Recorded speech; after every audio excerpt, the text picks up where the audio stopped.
Hi hello welcome to Mantra 5.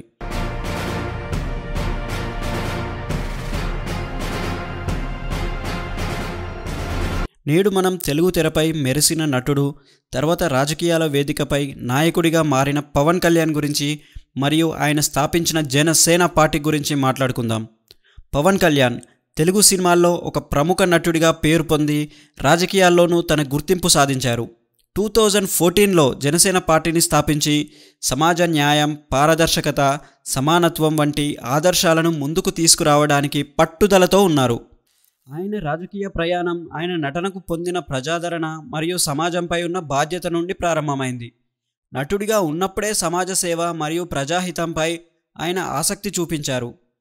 Janasena party స్థాపన 2014 మార్చిలో జరిగింది.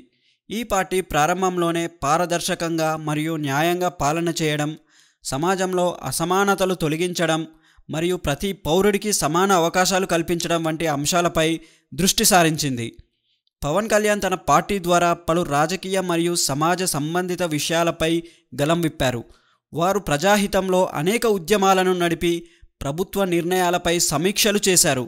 పవన్ కళ్యాణ్ తన ప్రసంగాలు మరియు పబ్లిక్ మీటింగ్స్ ద్వారా ప్రజానికంలో ఒక ఉత్తేజం నింపడంలో సఫలంగా ఉన్నారు. ఆయన రాజకీయ నాయకుడిగా మారినప్పటికీ నటుడిగా ఆయనకున్న ఆదరణ మరియు ప్రజాదరణ ఆయన రాజకీయ ప్రయాణానికి బలంగా మారింది. పవన్ కళ్యాణ్ జనసేన పార్టీ మరియు చంద్రబాబు నాయుడు తెలుగుదేశం పార్టీ 2024 ఆంధ్రప్రదేశ్ అసెంబ్లీ ఎన్నికల్లో అధికార వైఎస్ఆర్సీపీని ఎదుర్కొనేందుకు కూటమిని ఏర్పాటు చేశాయి. జగన్మోహన్ రెడ్డి పార్టీపై పోరులో బలాలను కలపాలనే ఆశతో సెప్టెంబర్ 2023లో ఈ నిర్ణయం వచ్చింది. అయితే ఇటీవల రెండు పార్టీలు ఏకపక్షంగా అభ్యర్థులను ప్రకటించడంతో కూటమి యొక్క స్థిరత్వంపై ఆందోళనలు వ్యక్తమయ్యాయి. బీజేపీ స్పష్టమైన వైఖరి లేకపోవడంతో సమీకరణం మరింత క్లిష్టంగా మారింది.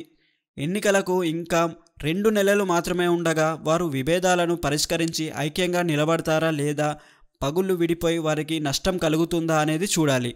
పవన్ కళ్యాణ్ యొక్క రాజకీయ ప్రయాణం తెలుగు సినిమా నటుడిగా మొదలై ఒక ప్రజానాయకుడిగా ఎదిగిన విశేష ఉదాహరణ. ఆయన ప్రయత్నాలు మరియు సంకల్పం సమాజంలో మార్పునకు ప్రేరణ ఇచ్చేవిగా ఉంటాయి. మరిన్ని ఇంట్రెస్టింగ్ అప్డేట్స్ కోసం మా ఛానల్ని లైక్ చేయండి, షేర్ చేయండి మరియు సబ్స్క్రైబ్ చేయండి. Thanks for watching.